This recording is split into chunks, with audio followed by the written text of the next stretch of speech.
This is a property that we started recording the progress on, I think around December of 2023.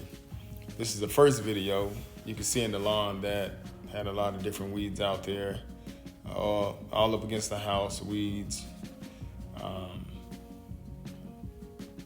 Open area of the lawn, you see weeds out there. And it's kind of dormant, definitely dormant, but now you see later, everything is starting to die out even more. That's why you see the black spots there. Could be like crabgrass, Dallas grass, all starting to die out. Up against the house here, see the green there.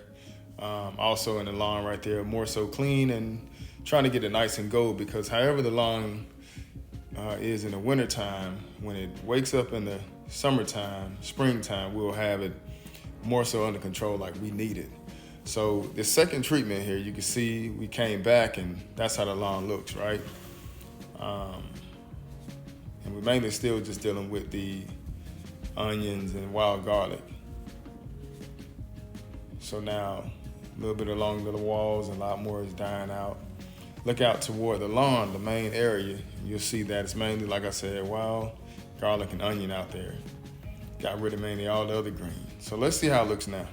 So this is what it's looking like right now. As of a few weeks ago, went out there and sprayed it. Everything's coming back, fertilizer's kicking in.